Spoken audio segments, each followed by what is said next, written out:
Fatimah membuka pintu seraya berkata, Waalaikumsalam.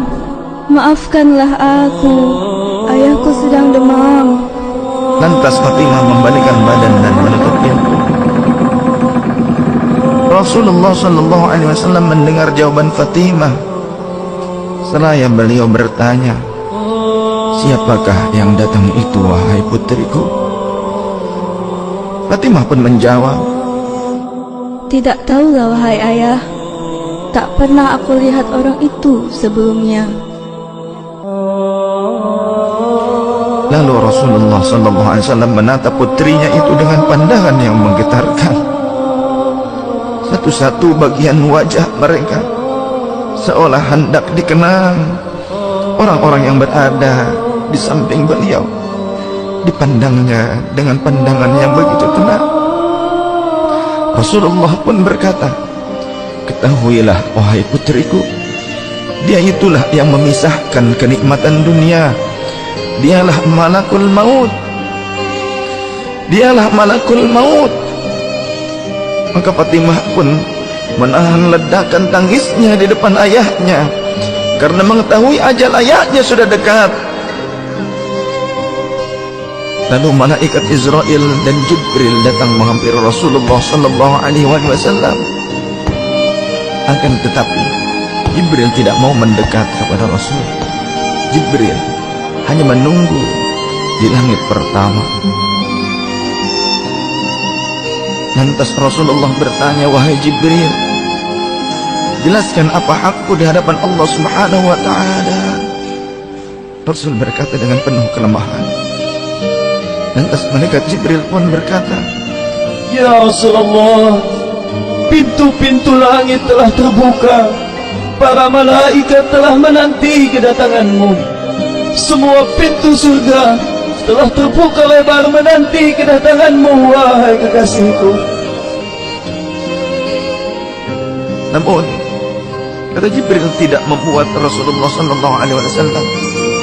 Kalimatnya tidak membuat tenangnya baginda Rasul. Mata Rasulullah pun masih penuh dengan kecemasan.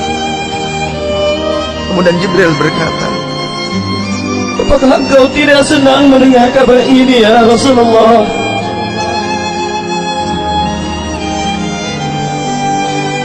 Kemudian Rasul pun berkata, kabarkan kepadaku bagaimana nasib umatku kelak, wahai Jibril. Lalu Jibril menjawab, jangan khawatir ya Rasulullah.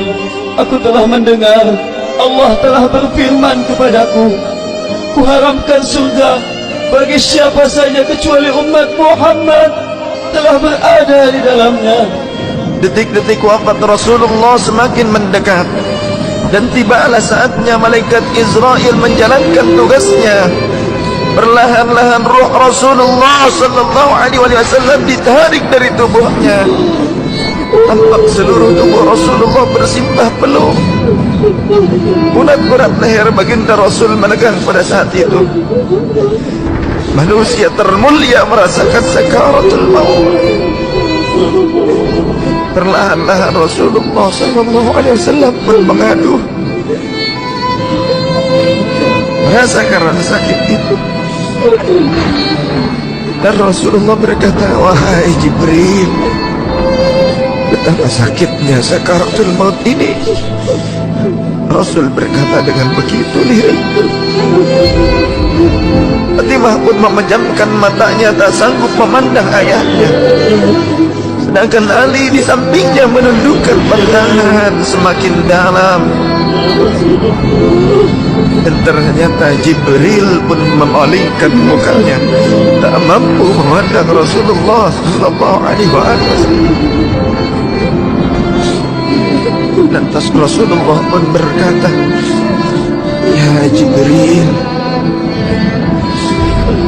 jika engkau melihatku hingga kau palingkan wajahmu dariku, hai Jibril. Lantas Jibril pun menjawab, siapakah yang sanggup melihat kekasih Allah di depan ajalnya, ya Rasulullah?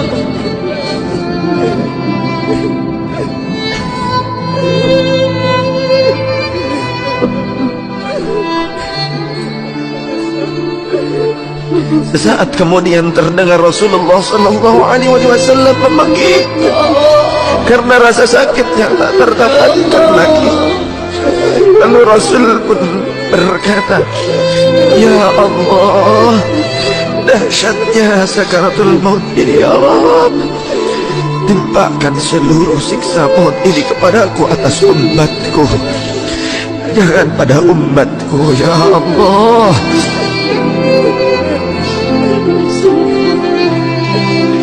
Rasulullah memperjuangkan kita. Badan Rasulullah mulai dingin dan lemah. Kaki dan dadanya sudah tidak bergerak lagi pada saat itu. Menegang seluruh urat-urat beliau. Bibirnya bergetar seakan hendak membisikkan sesuatu. Maka bergegaslah Ali radhiyallahu anhu mendekatkan telinganya ke bibir Rasulullah sallallahu alaihi wasallam. Lalu Rasulullah membisikkan, "Usikum bis-shalah, usikum bis-shalah, usikum bis-shalah, wa ma malakat aymanukum." Peliharalah salat. Aku wasiatkan kepada kalian agar kalian menjaga salat. Jagalah salat oleh kalian, dan peliharalah orang-orang yang lemah di sekeliling kalian. Rasulullah masih mengingat kita. Di luar rumah saat itu terdengar tangisan dari para sahabat yang bersautan. Sahabat saling berpelukan. Fatimah radhiyallahu anha menutup wajahnya dengan tangannya, dan Ali pun kembali mendekatkan dirinya ke bibir Rasulullah sallallahu alaihi wasallam yang mulai kebiruan. Lantas Rasulullah berkata, "Ummati, ummati, ummati, kaifali ummati, ummatku, ummatku, ummatku. Bagaimana keadaan umatku?" Dalam lemah Rasulullah masih mengingatkan umatnya. Rasul masih berkata, "Ummati, ummati, kaifali ummati." Rasul masih mengingat kita umatnya. Dan berakhirlah kehidupan insan yang mulia pada saat itu. Di saat lisannya masih mengingat kita, masih menyebut nama kita umatnya. Rasulullah sallallahu alaihi wasallam telah tutup usia pada saat itu. Mampukah kita meneladani Rasulullah sallallahu alaihi wasallam dan mencintainya? Ia yang mencintai kita hingga akhir hayatnya. Padahal kita adalah umatnya yang tidak pernah beliau temui. Ya Rasulullah, ya Rasulullah, ya Rasulullah.